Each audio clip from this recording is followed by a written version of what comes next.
دوای راپەڕینە مەزنەکەی خەڵکی باشووری کوردستان لە ئازاری 1990 زاینی و ئازادکردنی زۆربەی ناوچە داگیرکراوەکانی ئەو پارچەی کوردستان کە بۆ ماوەیەکی دوور و درێژ دوور لە هەموو ئازادی و بەرەو پێشچوونێک لە گشت بوارەکانی ژیاندا لە ژێردەستی داگیرکەراییەک لە دوای یەکەکانی کوردستاندا بوون، خەونی لە مێژینەی خەڵکی کوردستان لە بوونی دەسەڵاتی خۆماڵی هاتەدی، ئەویش پێکێنانی حکوومەت و پەرلەمانی کوردستان بوو. لەگەڵ هەموو ئاستەنگ و گیر و گرفتەکانیش لەلایەن دوژمنانی گەلەکەمان لەسەر ئاستی هەرێمایەتی و نێودەوڵەتیشدا حکوومەتی هەرێمی کوردستان وەگەرکێکی نەتەوەیی و نیشتیمانی ڕۆڵی بەرچاوی بینی لە ئاوادانکردنەوەی کوردستان و بنیادنان و نوێکردنەوەی دام و دەستگاکانیدا، بە تایبەت برەودان بە زانکۆکان و کردنەوەی زانکۆ و ناوەندی نوێی خوێندنی باڵا. لە پاڵ زانکۆ دێرینەکانی سلێمانی و سەلاحەدینیش چەند زانکۆیەکی دیکەش کرانەوە، وەک زانکۆی دهۆک و زانکۆی کۆیە. لە دوای کردنەوەی زانکۆی کۆیە لە ساڵی 2004دا کۆلێژی زانستە مرۆڤایەتیەکان وەک پێویستیەکی بابەتی لە شاری ڕانیە کرایەوە کە سێ بەشی لە خۆ دەگرت، بەشەکانی مێژوو، جوگرافیا و زمانی عەرەبی. دواتر هەمان ساڵ کۆلێژی زمان لە شاری قەڵازێ کرایەوە و بەشی زمانی عەرەبی کۆلێژی زانستە مرۆڤایەتیەکانیشی خرایە سەر. هەروەک لە ساڵی 2005دا بەشی فەلسەفە لە کۆلێژی زانستە مرۆڤایەتیەکان کرایەوە. لە ساڵی 2008دا سکوڵی پەرستاری لە ڕانیە کرایەوە کە ئەویش سەر بە زانکۆی کۆیە بوو. پاشان لە ساڵی 2009دا بەشی زمانی ئینگلیزی لە کۆلێژی زمان کرایەوە. هەمان ساڵ و لە ڕانیە کۆلێژی پەروەردەی بنەڕەت کرایەوە کە بەشەکانی کوردی و عەرەبی و کۆمپیوتەر و ماتماتیکی لەخۆ دەگرت. زیادبوونی بەش و کۆلێژەکانیش لە ناوچەکەدا ڕێخۆشکەر بوون بۆ کردنەوەی زانکۆیەکی سربەخۆ لە دەڤەری ڕاپەڕین. ئەمەش لەگەڵکردنەوەی هەریەک لە زانکۆکانی هەڵەبجە و زاخۆ و گەرمیان کە پاڵپشت بوو بە فەرمانی سەرۆکایەتی ئەنجومەنی وەزیرانی هەرێمی کوردستان بە ژمارە 1670 لە بەرواری 8 2010 بڕگەی یەکەمی مادەی حوتەم لە یاسای وەزارەتی خوێندنی باڵا و توێژینەوەی زانستی ژمارە دەی ساڵی 2008. دوای ئەوەش ئەنجومەنی زانکۆ ڕۆژی چواری هەموو ساڵێکی وەک ڕۆژی زانکۆی ڕاپەڕین پەسەند کرد. ئەم زانکۆیە لە سەرەتادا دوو فەکەڵتی بوو، فەکەڵتیەکیان لە بناوی پەروەردە بوو لە قەڵاتزێ و فەکەڵتیەکیشیان کە دوو سکوڵ بوون لە ناو ڕانیەدا، سکوڵی پەروەردەی بنەڕەت و سکوڵی زانستە مرۆڤایەتیەکان. ئەم دوو فەکەڵتیە بەڕاستی لە سێ بینایی بەڕێوەبەرایەتی پەروەردەی ڕانیە و پەروەردەی قەڵاتزێ بوون. جێگەیان زۆر سەغڵەت بوو و کەش و هەوا و جەوێکی خوێندنی زانکۆی نەبوو لە زانکۆکەدا، هەر وەکو ئامادەییەک وەڕاستی تەعاون دەکرا ئەو سایە. لەبەر ئەوە ئێمە وەکو ئەنجومەنی زانکۆ کە پاشەوەی کە دەست بەکار بووین بەڕاستی بیرمان لەوە کردوانەیە کە دەست بکەین بە دامەزراندنی بنیەی تاحتی کە ئینفراستراکچەری پێوترێت بۆ زانکۆکە. ئەوە بوو لە ماوەیەکی کورتە من هەڵسام بە ئامادەکردنی کەشفێک یاخود دەرخستەیەک بۆ بینایەکی شایستەی نوێ بۆ خوێندنی زانکۆیی کە بشێت توانرا بینایەکی شایستە لە قەڵاتزێ بۆ ئەم زانکۆیە لە ئێستا لە کەمپەسی قەڵاتزێ بینایی شایستە دروست بکەین و لە هەمان کاتا لێرەش لە ناوڕانیێشدا هەر لەم کەمپەسێکی ئێستا تێداین ئەو ساکە ئەساسی دوو بینایی فەکەڵتی بۆ فەکەڵتی پەروەردەی بنەڕەت و بۆ زانستە مرۆڤایەتیەکان بنیاتنرا.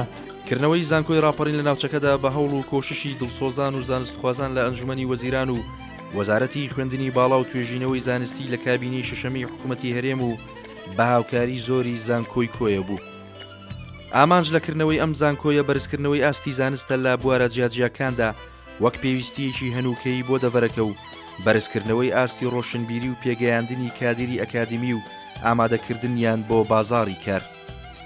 گرنگی زانکۆکە بۆ ئەو ناوچەیە بۆ تەواوی هەرێمی کوردستان و باشووری کوردستان بۆ ئەوە دەگەڕێتەوە کە یەکێکە لە زانکۆ حکوومیەکان و ناوچەکە ناوچەیەکی بەفراوانە، خاوەنی ئیدارەیەکی سربەخۆیە کەوا کاندیدا بۆی ببێ بە پارێزگا. ئەوەی کە تاکو ئێستا زانکۆی ڕاپەڕین هەیەی 4 فەکەڵتی و 1 کۆلێژی هەیە، لە کۆی ئەو 4 فەکەڵتی و 1 کۆلێژە ئەم ساڵی خوێندن دەبێت تا 22 باش لە بەیانیان و جگەلەوە ئێمە خوێندنی ئێوارەمان هەیە چ بۆ مامۆستایانی بەڕێز کە میلاکی وەزارەتی پەروەردەن لە فەکەڵتی پەروەردەی بنەڕەت دەخوێنن کە چەند بەشێکمان هەیە ئەم ساڵیش بەنیازین چەند بەشێشتر بکەینەوە. یەکەمین خولی دەرچوانی زانکۆ لە ساڵی خوێندنی 2011-2012دا بووە.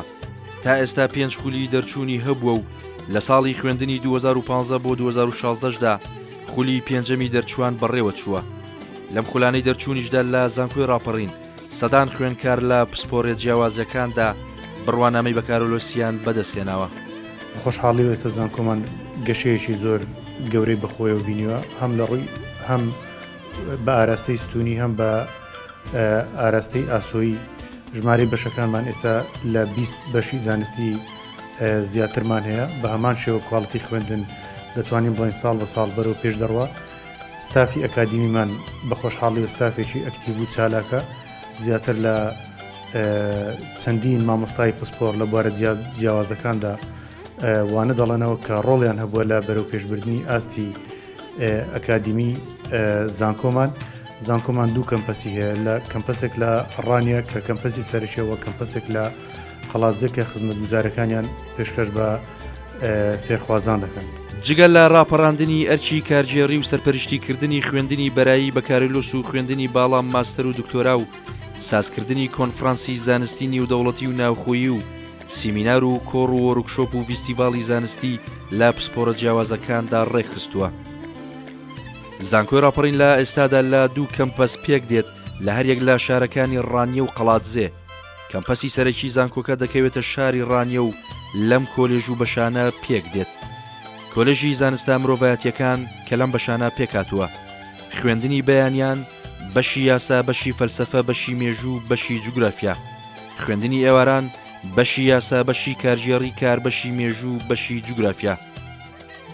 کۆلێژی پەروەردەی بنەڕەت کە لەم بەشانە پێکاتووە، خوێندنی بەیانیان، بەشی ماتماتیک، بەشی کۆمپیوتەر، بەشی باخچەی ساوایان، هەروەها بەشەکانی زمانی کوردی و زمانی عەرەبی و زمانی ئینگلیزی.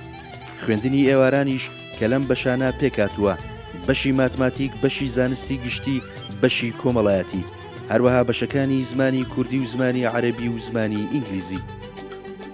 کۆلێژی زانست و زانستە پزیشکیەکانیش پێکاتووە لە بەشی بایۆلۆجی و بەشی کیمیا و بەشی فیزیا، هەروەها کۆلێژی پەرستاری و بەشی ئەندازیاری شارستانی. کەمپەسی قەڵاتزێژ لەم کۆلێژ و بەشانە پێکاتووە. کۆلێژی پەروەردە، خوێندنی بەیانیان بەشی زمانی ئینگلیزی و بەشی زمانی کوردی و بەشی زمانی عەرەبی و بەشی دەروونناسی، هەروەها بەشی بەروبوومی سامانی ئاژەڵی و بەشی باغداری. لە ئێستادا زانکۆی ڕاپەڕین چەند سەنتەرێکی گرنگی دامەزراندووە، لەوانە سەنتەری توێژینەوە، سەنتەری پەرەپێدانی زمان، سەنتەری گەشەپێدانی کار.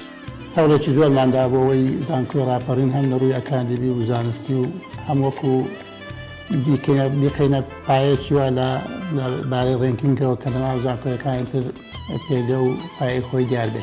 هەوڵماندا کە سنتەرێکی زمان بکەن زمان ئینگلیزی لێرە ئەرسندێمە ینی تۆمەحیەوەمان هەبوو زیاتر سنتەرەکە فراوانترن کە زمانەکانی تریش بگرێت بۆ زمانی عەرەبی و زمانی فارسیوانە بەنە بەستەکە سنتەری زمانی ئینگلیزیە هەوڵی ئەوەشماندایەمە ئەو سنتەرە بکەینە پێگەیەک بۆەوەی دەوروبەری زانکۆی ڕاپەڕینش بە زانکۆیەکانی تریش بێن پەنات بنە بەرەو زان بەڵام ئێمە لەبەرەوە خوێندنی بالا لە دوای لە ڕێنماکانەوەی دەرکرد کە دەبێ هەندێک لە تێستەکانی ئایلتس یاخود تۆفلەوانە بێ بۆیەکە هەر ئەوە دەبێتە هاوکار سنتەرەکە ئێستاش وەکو خۆی ماوەتەوە بۆتە هاوکارێک بۆ ئەوەی کە بابرێت ئەو خوێندکارانە یاخود ئەو مامۆستانە کە دانێت زمانی ئینگلیزی بەدەستبێن ئێمە تەهیەیانەکەین. تا ئێستا ماستەرمان بۆ پەرستاری هەبووە و دکتۆراشمان هەبووە. دکتۆراکان وەرگیراون بەڵامە تا ئێستا لەبەرەوەی ئەو مەرزی ئاسەکان نیە دواخراوە خوێندنەکەیان. ماستەری مێژوومان هەیە، ماستەری جوگرافیەمان هەیە، ماستەری فەلسەفەمان هەیە، ئەوانش بە هەمان مەرج وەستێنراوە نینەکانیان تاکەنن. و زمانی کوردیەوە ئێمە سێم وەزبێ دەرچوومان هەیە لە ماستەری زمانی کوردی مثال وەکو وتم ئێمە دکتۆراشمان کردێتەوە هەوڵی زیاتر شەیەم بۆی ئەو خوێندنی باڵا بینە ئاستەکە زمان ینی بوارەکانی تریش. زانکۆی ڕاپەڕین لەگەڵ کەمی تەمەنی و لە ڕێگەی کارەکانی بەڕێوەبەرەتی پەیوەندیەکان و ڕاگەیاندنی زانکۆوە لە ئێستادا ئەندامی هەمیشەی ئەم ڕێکخراوە نێودەوڵەتیانەیە. یەکێتی زانکۆکانی جیهان، یەکێتی زانکۆکانی ئۆراسیا، داتابەیسی جیهانی بۆ خوێندنی باڵا. لە ئێستادا زانکۆی ڕاپەڕین شوێنی گونجاو و مۆدێرن و سەردەمی بۆ خوێندکاران هەیە و 4 بەشی ناوخۆیی بۆ خوێندکاران و 2 میوانخانە و 4 باڵەخانەی کۆلێژ و چەندین تاقیگەی زانستی دامەزراندووە. هەروەها نزیکەی 5,000 خوێندکاری بەکارلۆس و بەدەیان خوێندکاری ماستەر و دکتۆراشی هەیە، لەگەڵ نزیکەی 388 مامۆستا کە لە ناویاندا نزیکەی 15 مامۆستای نێودەوڵەتی تێدایە. لە ساڵی 2015دا زانکۆی ڕاپەڕین خرایە ناو کتێبی زانکۆ باوەڕپێکراوەکانی جیهان کە ساڵانە لەلایەن ڕێکخراوی یونسکۆوە چاپ و بڵاو دەکرێتەوە.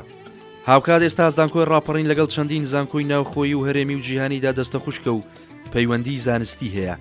لەگەڵ نزیکەی 32 زانکۆی نێودەوڵەتیدا یاداشتی لێکتێگەیشتنی واژۆ کردووە و پرۆژە و ئاڵوگۆڕی ستافی هەیە کە سیانیان لە ئەمریکا و دوانیان لە بەریتانیا و 4یان لە تورکیا و ئەوانی تریش لە وڵاتانی سوید و ئیسپانیا و ئیتالیا و پرتوگال و رووسیا و ئەرمینیا و میسر و لوبناان و هەروەها ئازربایجان و ئوردن و ئێران و پۆڵندا و بەنگلادیش و ڕۆمانیا و فەڕەنسا و ئەڵمانیا و بولگاریان. وەک چۆن توانیوەتی بەشداری دایان پرۆژەی نێودەوڵەتی بکات کە دیارترینیان بریتین لە پرۆژەی کورددادی ڕێکخراوی دادی ئەڵمانی ئیراسمۆس مەندۆز مەرهەبا یەکێتی ئەوروپا و هەریەک لە پرۆژەکانی دروستکردنی پەیوەندی لە نێوان زانکۆ تازەکاندا و پرۆگرامی بە نێودەوڵەتیکردنی زانکۆکانی کوردستان و دروستکردنی سنتەری گەشەپێدانی کار کەوا هەرسێکیان لەلایەن ڕێکخراوی ئایرسی ئەمریکیەوە جێبەجێ دەکرێن و لە ڕێگەی بەڕێوەبەرایەتی پەیوەندیەکان و ڕاگەیاندنی زانکۆی ڕاپەڕینەوە ئەنجام دراون. ئەمە لە بەڕێوەبەرایەتی پەیوەندی نێودەوڵەتیەکان و ڕاگەیاندن لە زانکۆ ڕاپەڕین لە ماوەی چەند ساڵی ڕابردوو توانیمانە لەگەڵ چەندین زانکۆی نێودەوڵەتی لەسەر ئاستی جیهان پەیوەندی ئەکادمی و یاداش لە کتێگەشن ئیمزا بکەین بە هاوکاری سەرۆکایەتی زانکۆمان. هەروەها توانیمانە لە ماوەی ئەم چەند ساڵەدا لە چەند پرۆژەیەکی نێودەوڵەتی بەشداری بکەین وەکو پرۆژەکانی ئیراسمۆس مەندۆز مەرحەبای یەکێتی ئەوروپا و پرۆژەی داد کوردی ئەڵمانیا و پرۆژەکانی ئایڕێکێز لە ئەمریکا.